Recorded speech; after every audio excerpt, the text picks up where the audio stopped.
Enjoying secrets of a sugar daddy? How about a little something extra? Here's today's dose of extra sugar with Marcus. Hey, this is Marcus, and welcome to this segment of Extra Sugar. I've got a couple of emails that I want to go over today, and one of them is from the episode 97 that we just released. We're really getting a lot of great feedback from that one, so I want to thank Porter for joining me. And he sent me an email about a story, one of the craziest stories that he didn't even get to. And this one's a good one. And then I've got another email from Joe that I want to touch on. But first, don't forget to catch a brand new episode of Secrets of a Sugar Daddy every Tuesday. And please follow us on Instagram. We'd love a follow there. And we post lots of funny memes and stories and just all kinds of things about dating and sugar dating. And we have a lot of fun with that. So follow us there and look for the big announcement on Tuesday, episode 98. You're going to want to find out all about this Secrets of a Sugar Daddy party that we are going to throw. All right, onward. Let's get into this letter from Porter. It says, "My craziest sugar dating story. Hi, Marcus. Thanks again for featuring me on your podcast this week. Not long after we recorded the interview, it hit me that I never shared one of the craziest stories. This is better told in person than described in an email, so if after reading it you think it'd be better to have me on the show sometime in the future, just let me know." Well, I did read it, and it is so crazy. I think you're going to get the idea of what happened here. Stay tuned, folks. This is absolutely nuts and 100% true. All right. This story is from 2014. I was a month out of a 10-month arrangement with a woman who had repeatedly lied to me about a bunch of things and was more than a little delusioned with how I'd been selecting sugar babies. Up to that point, I'd select 4 or 5 women who I'd like to date and have a meet and greet date with each of them before selecting one of them. What I realized after this last breakup was that I needed a backup choice in case the first one didn't work out for whatever reason. Later, I'd even have a backup to the backup.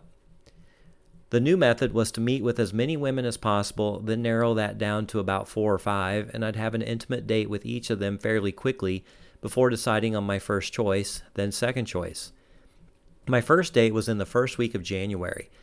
This was the dental hygienist I had mentioned in my podcast. We had lunch and went straight to a hotel and had amazing sex that afternoon.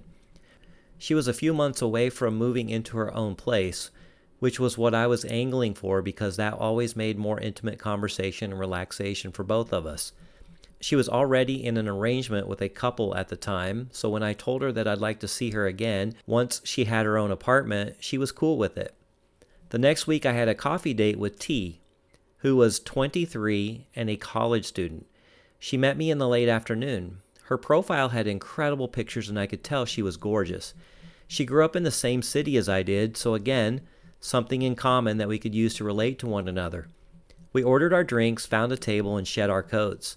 Her pictures did not do her justice. When I say she was stunning, I mean that of all the sugar babies I've been with, and there have been a lot, she was easily the most beautiful of all of them.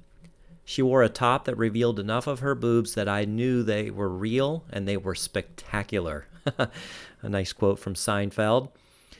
Every chance I got, I'd steal secret glances at her chest just to take it in. I laughed to myself because it reminded me of a time when I was 15, and I have to tell this story. There was a girl who sat behind me in one of my classes who also had incredible boobs. I turned around a lot during class to talk to her and get an eyeful. I had a mad crush on her all through that year.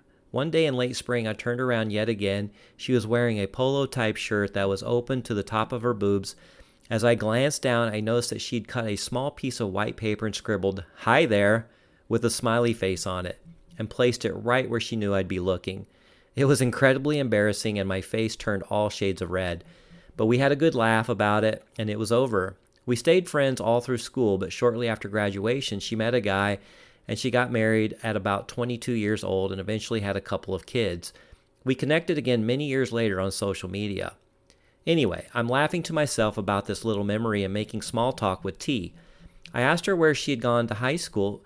She went to a rival school from mine. I told her where I went, and she said, "Oh, well, my mom went there too. Maybe you knew each other." I said, well, that would be crazy, wouldn't it? She then told me her real first name and identified me by my real first and last name. Turns out, that cute girl with the great boobs in my high school class was T's mom.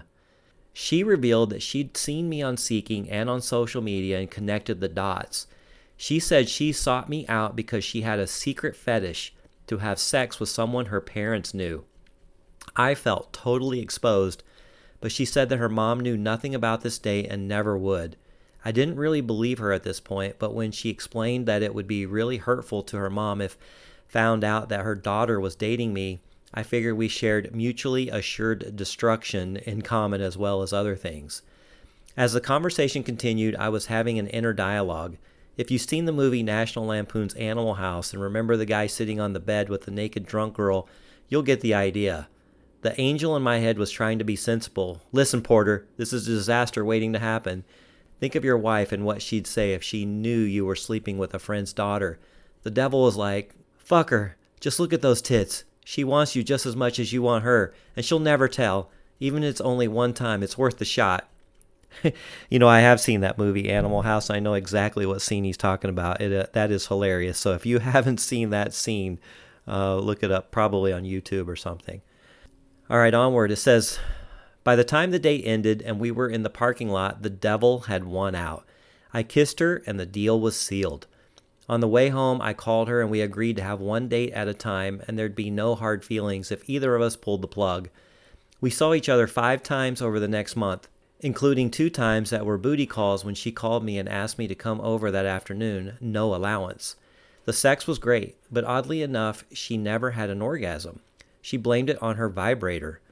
Eventually, I came to my senses and ended things. She was not happy. After 2 other girls, I ended up back with the dental hygienist.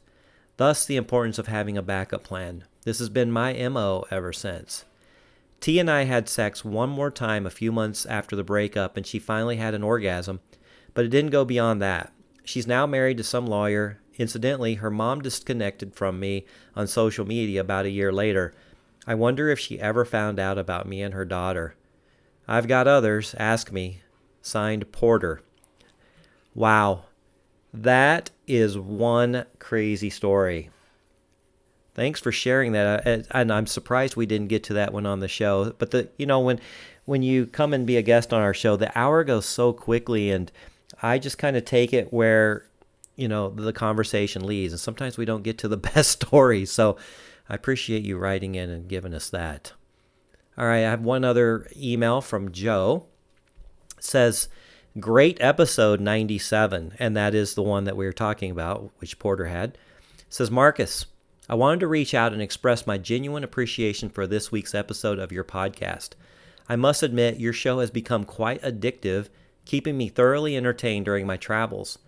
What truly captivates me is the striking resemblance between the topics discussed on your podcast and my own life experiences. Around 4 years ago, I found myself entering what's commonly referred to as the Sugar Bowl, embarking on a wild and unexpected journey. Despite being relatively young at 37, I had gotten married and started a family early on. However, as I entered my early 30s, the intimacy within my marriage became infrequent. It was during this time that a friend suggested I explore the world of Seeking, which proved to be a life-changing decision. In my professional life, I hold an executive position at a medical company, earning a salary of $300,000 a year. Additionally, I have been fortunate enough to achieve millionaire status in terms of net worth in my late 20s.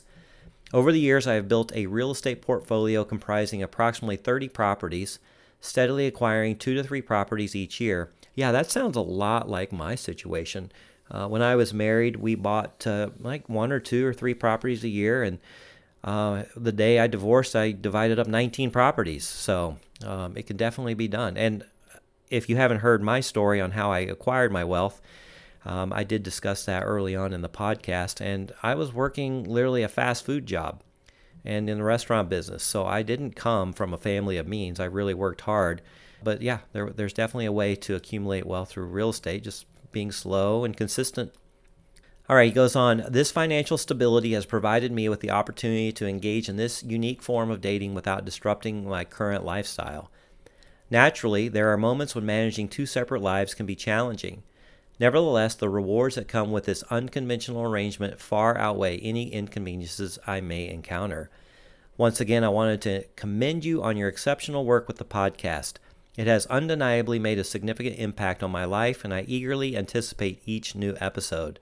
Keep up the excellent work. Sincerely, Joey. Well, we really appreciate these letters. I don't make any money doing this, not yet, maybe one day, but I didn't really start it out to make any money. I started it out to talk about the sugar dating world and what it's done for my life, what it's done for my co-host lives and my guest lives, and how to navigate this tricky lifestyle. It can be very rewarding on both sides, and it can also come with some of the most shocking stories you've ever heard. So keep writing in. We love the letters, and look for our big announcement on Tuesday, episode 98. All right, don't forget to follow us on Instagram and go to our website, secretsofasugardaddy.com. Share your stories, comments, and questions. Until next time, bye-bye. We hope you enjoyed your Extra Sugar with Marcus. As always, visit our website, secretsofasugardaddy.com, to comment or tell us your story.